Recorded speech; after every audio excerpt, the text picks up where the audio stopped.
Check out my short story about the singularity and giving up our humanity. Link in the pinned comment below. Larry Page and I used to be close friends, and I would stay at his house in Palo Alto, and I would talk to him late into the night about AI safety. And at least my perception was that Larry was not taking AI safety seriously enough. What did he say about it? He really seemed to be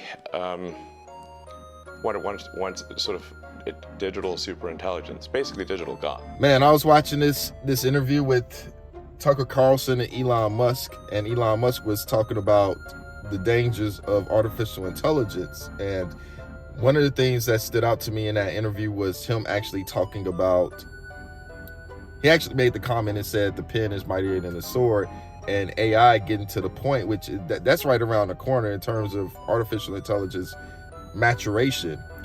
AI getting to the point to where the words that it's writing is going to be very influential. You can't even tell if it's human or if it's artificial intelligence, which out the gate, it's already hard to just determine that when you're reading some of the chat GPT jargon, given the right prompt, given the right, that you're inputting the right prompt into chat GPT. You know, all this got me really thinking, because I also pay attention to things such as the alien agenda and all these other things, and it had me thinking like, it's gonna really start looking like Mutant League Football up in here. For those of you who never played Mutant League Football, it was a Sega Genesis game that had all these races, from androids to superhumans to trolls to skeletal men, reptilians, reptoids, and some other things. And you know, the football fields that they played on were these different, you know, planets. They were wastelands, they were ice arenas and everything else. But what stood out to me in terms of that game was the races of entities that existed in that game. And I always think back to my time playing it, and even when I would play it, it made me think about, you know, is this what the future is actually going to hold? When you're actually, ever since I became a Christian, not just a Christian who's just concerned about soccer games and family and everything else, but a Christian who's really been concerned and interested and curious about the supernatural, about things in the second heaven, you know, God in the third heaven, those entities that exist there as well. And I also have an audio book about the UFO agenda from Audible, and in that Audible book, it actually talks about some, how should I say, some creatures, a race of aliens that's here already, that's already just abducted people and experimenting on humans and doing all these things, and they're trying to prepare their own race to begin to walk the earth.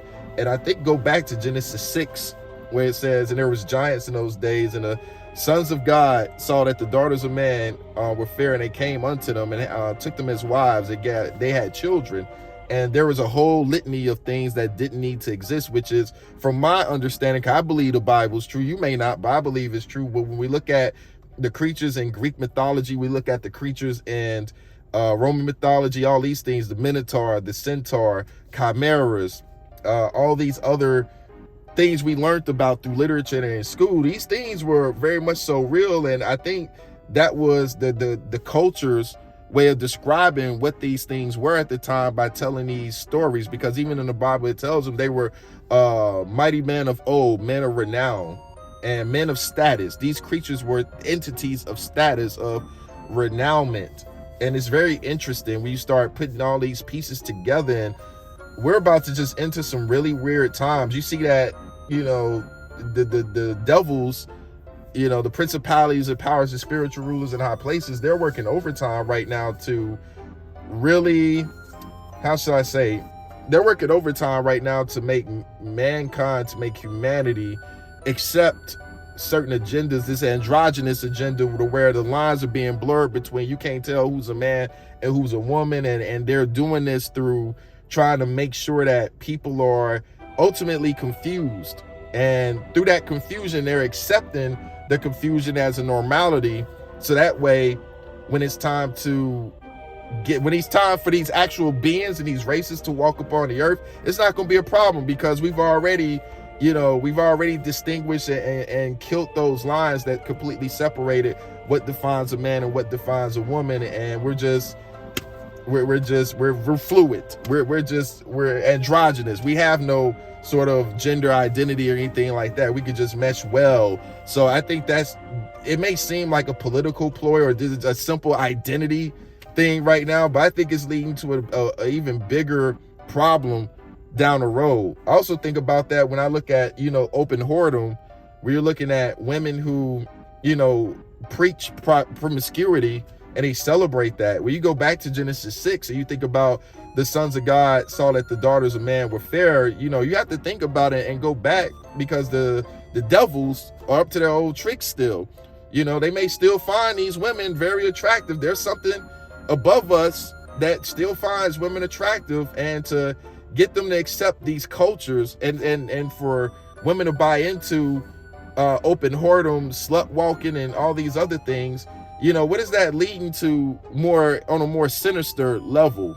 What is the end game? Is it just a mere thing about, I'm gonna be who I am, this is who I am, this is my identity, and celebrating all of that? Or is this leading down a more nefarious path to where